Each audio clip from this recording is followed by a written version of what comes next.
Welcome friends, आप सभी का आपके अपने यूट्यूब चैनल पर एक बार वापस से हार्दिक स्वागत।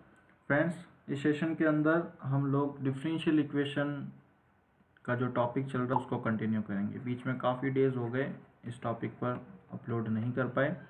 फ्रेंड्स, डिफरेंशियल इक्वेशन जो कि बीएससी के अंदर आपके चल रही है।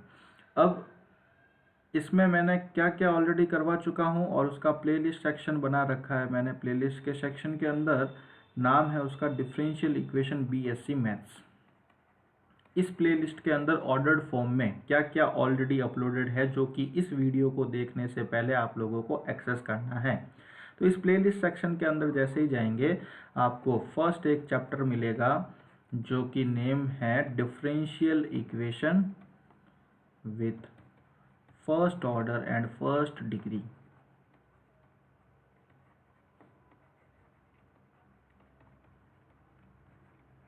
ओके, इसके लेक्चर मैंने टोटल कितने बनाए हैं? 01 to 07। इन सारे वीडियोस को आप जैसे ही देखें उसके बाद इसी प्लेलिस्ट के अंदर नेक्स्ट चैप्टर ऐड कर रखा है मैंने, differential equation with first order but not of first degree. Okay, इसमें हम लोगों ने क्या क्या किए हैं? मोस्ट ऑफ डिफरेंशियल इक्वेशन के फॉर्म में equations solvable for y, equations solvable for x, Clairaut's form and singular solution. ठीक है, और इसको मैंने लेक्चर नंबर 01 to 09 तक के अंदर कन्वर्ट कर रखा है। 01 to 09 ध्यान रखेंगे, ये दोनों ही इंपॉर्टेंट टॉपिक है अच्छे से आपके एग्जामिनेशन पॉइंट ऑफ व्यू से। तो ये भी हम लोगों ने इसी प्लेलिस्ट सेक्शन के अंदर ऐड कर रखे हैं जिसको आप इजीली 1 by 1 एक्सेस कर पाएंगे। ध्यान रखेंगे बीच में से कोई भी टॉपिक नहीं देखें, जो भी है लेक्चर वाइज देखेंगे, चैप्टर वाइज देखेंगे और उसको कॉपी में नोट डाउन करते रहेंगे। जो भी चीज़ समझ में नहीं आए उसको आप अगेन रिपीट कर सकते हैं वीडियो को देखकर, और फिर बिना समझ में आए तो कमेंट बॉक्स में आके ज़रूर बता दीजिएगा। ओके, तो अब यहाँ पर हम जो चैप्टर स्टार्ट करने जा रहे हैं उसका नेम है linear differential equation with constant coefficient. Linear differential equation with constant coefficients. Okay, Hindi में इसको कहें तो अचर गुणांकों वाले रेखिक अवकल समीकरण।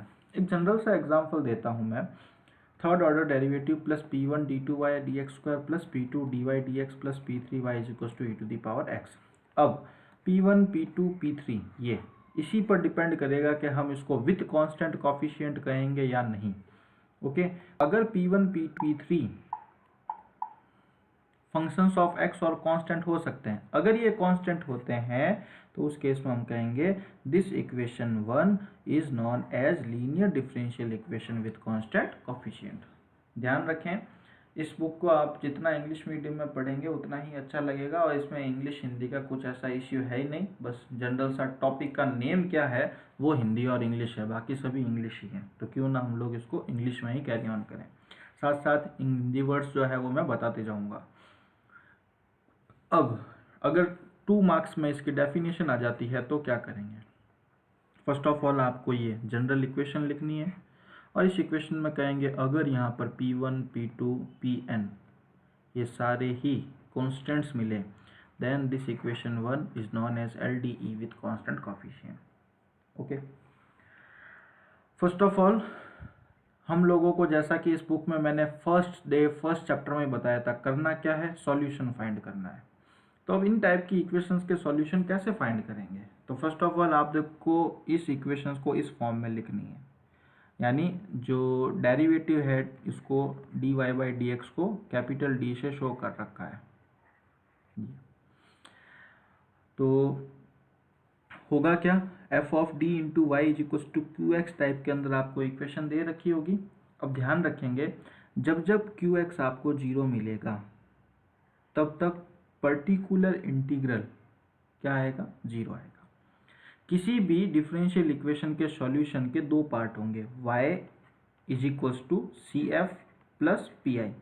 Complementary function plus particular integral, जिसको कहेंगे हिंदी में पूरक फलन, और इसका हिंदी में नाम विशिष्ट समाकल। First of all first case हमें क्या मिलेगा, जब राइट साइड में जीरो ही मिलेंगे। आज जो एक्सरसाइज करने जा रहे हैं तब हर एक केस में क्यू एक्स जीरो है, यानी when Q x is equal to zero then P I also zero. Okay, then only complementary function is our solution. तो करते हैं वन बाय वन। आज कॉम्प्लीमेंट्री फंक्शन सीखते हैं फर्स्ट वीडियो के अंदर। तो देखिए कॉम्प्लीमेंट्री फंक्शन किस टाइप से फाइंड आउट करते हैं।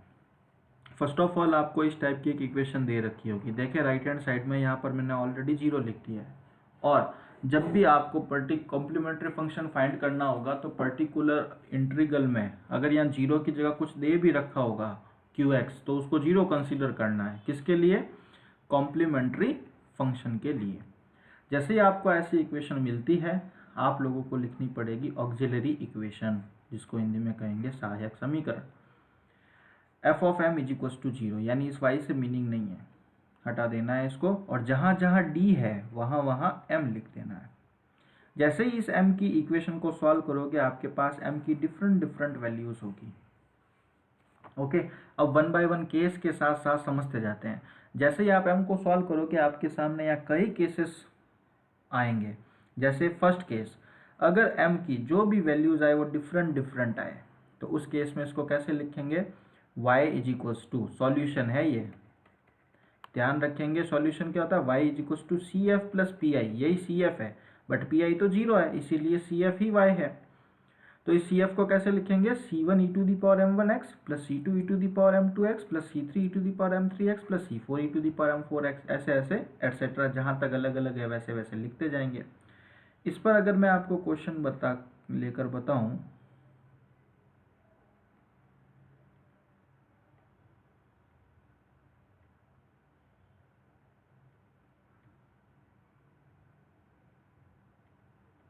तो ये देखिए, जैसा आपको ये क्वेश्चन दिया फाइंड इट्स सॉल्यूशन, तो हमने सबसे पहले इसका ऑक्सिलरी इक्वेशन लिखा एम स्क्वायर प्लस 5m, यानी जहाँ जहाँ डी है वहाँ वहाँ m लिख दिया।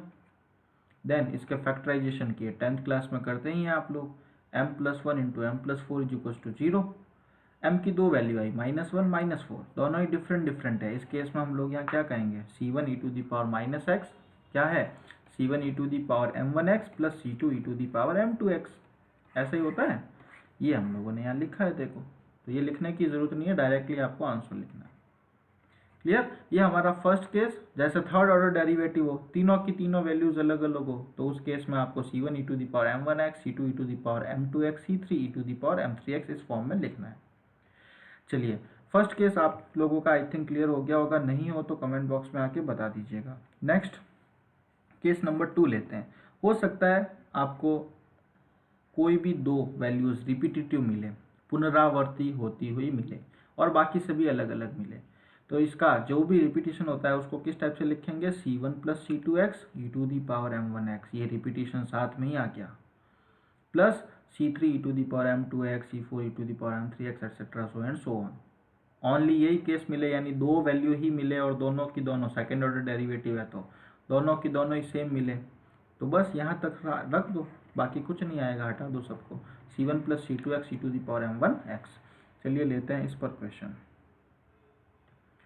तो इस पर क्वेश्चन आप लोग देखेंगे, ये first of all second order derivative को d2 लिखा -2d plus 1 y is equal to 0। इसका ऑक्सिलरी इक्वेशन लिखा, जहाँ d है वहाँ m लिख दिया। ये m-1 का होल स्क्वायर, m की दो वैल्यू आई है 1 1, यानी दोनों सेम m1 m1, तो कैसे लिखेंगे? C F is equal to c1 e to the power m1x plus c2 e to the power c1 plus c2x e to the power m1x। तो यहाँ देखें ये m1 की वैल्यू कितनी है? 1 इंटू एक्स 1x ही होगा। ओके, ध्यान रखेंगे ये सी एफ अब बुक जहाँ तक चलेगी ना तब तक आपके ये सी एफ साथ नहीं छोड़ेगा, तो ध्यान रखेंगे C F is a very important part. बस अब पर्टिकुलर इंटीग्रल डिफरेंट केस में चेंज होता जाएगा। नेक्स्ट देखिए, अगर आपको तीन रिपीटेटिव वैल्यू मिल जाए तो क्या लिखेंगे? c1 plus C two x plus C three x square, e to the power m1x, ये सभी इन तीनों के लिए क्लब्ड हो गया। फिर आगे जो अलग अलग है वो लिखते जाओ। तो 3 के लिए अगर मैं एग्जाम्पल लेके बताऊँ आपको तो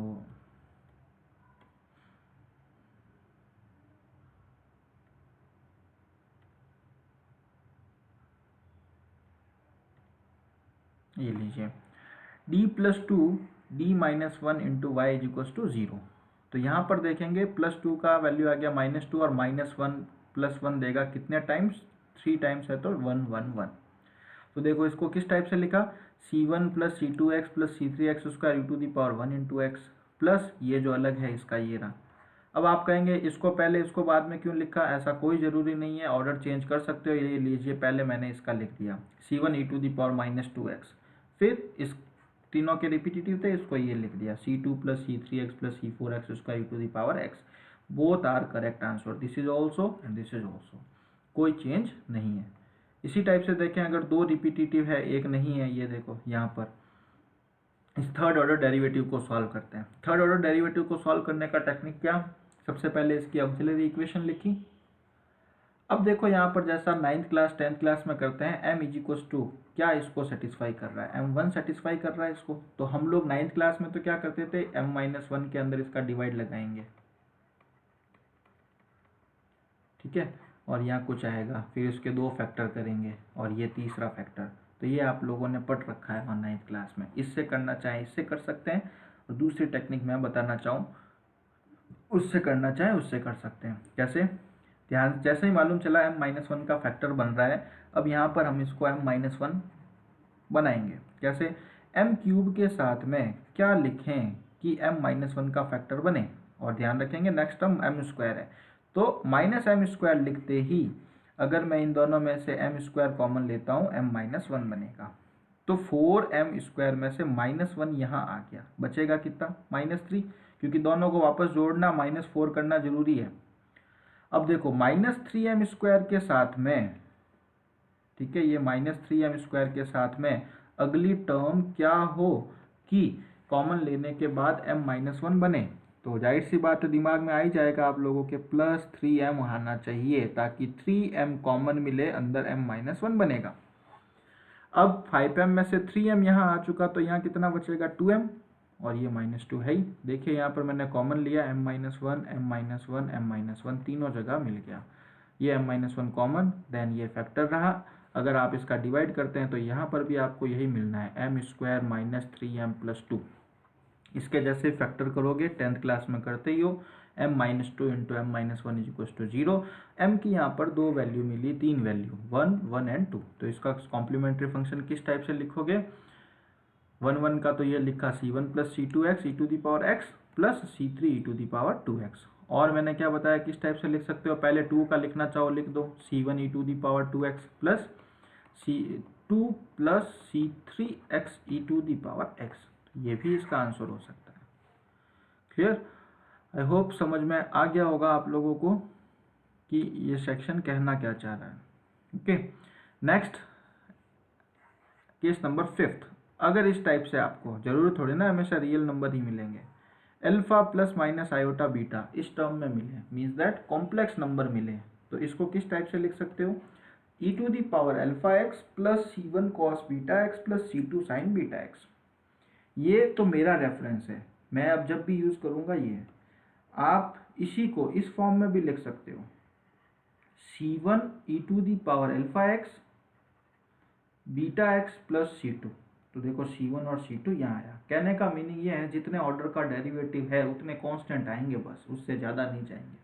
कोई सी भी यूज करता है, तो ये ऑथर पर डिपेंड करता है क्या यूज़ करना चाह रहे हैं, और आप जब करना स्टार्ट होगे आप पर डिपेंड करेगा कि आप इसे यूज लेना चाहते हैं या इसे। मैं इसे यूज लूँगा, एक ही बार बार चेंज नहीं करेंगे। ओके, तो इसका अगर हम क्वेश्चन लेते हैं तो ये रहा question number 1। Second order derivative 2dy/dx plus 5y, इसको इस फॉर्म में लिखा। ऑक्सिलरी इक्वेशन लिखी, जहाँ d है वहाँ m। श्रीधराचार्य फॉर्मूला, वैदिक फॉर्मूला लगाया, कौन सा, -b plus -√b² -4ac/2a। Clear, इससे सॉल्व किया, m की 2 वैल्यू मिलती है। कौन कौन सी? एक तो -1 + 2 आयोटा, दूसरा -1 - 2 आयोटा। इस फॉर्म में है alpha plus minus iota beta. जब भी alpha plus minus iota beta हो कैसे लिखते हैं? e⁴ x c1 cos beta x + c2 sin beta x। ये लीजिए इसका सॉल्यूशन। अब ध्यान रखो, देखो सॉल्यूशन को हमेशा किस टाइप से लिखते हैं? y = CF + PI। Right side 0 है तो PI तो 0 ही है, तो CF ही हमारा सॉल्यूशन है, तो y = ये हमारा आंसर है। तो इसको मोस्ट ऑफ हमेशा इसी फॉर्म में सॉल्यूशन। अब नेक्स्ट जो चैप्टर्स बनेंगे ना, उसमें PI आगे और अलग अलग केसेस बनते रहेंगे। ओके। और लास्ट पार्ट, अगर कॉम्प्लेक्स भी हो और वो रिपीट हो जाए, alpha plus minus iota beta alpha, यानी ऐसे 5 + -2 आयोटा 5 + -2 आयोटा, ये कब मिलेगा? जब 4th ऑर्डर की इक्वेशन होगी, 4 रूट्स। इतना आपको जाकर पूछेंगे नहीं। ओके, तो इतने में आप फ्री रहें, बस समझ लीजिए e⁴ x a1 + a2x cos beta x + b1 + b2x sin beta x। तो यहाँ पर भी आप देखें 4 कॉन्स्टेंट्स आ चुके, a1 a2 b1 b2। ठीक है, c1 c2 d1 d2 भी यूज ले सकते हो, आपकी इच्छा। c1 c2 c3 c4 भी लिख सकते हो यहाँ, c1 c2 c3 c4, c1 + c2x cos beta x + c3 + c4x sin beta x। Clear? तो ये क्वेश्चंस मैंने आगे जो है आप लोगों को करवा ही दिए।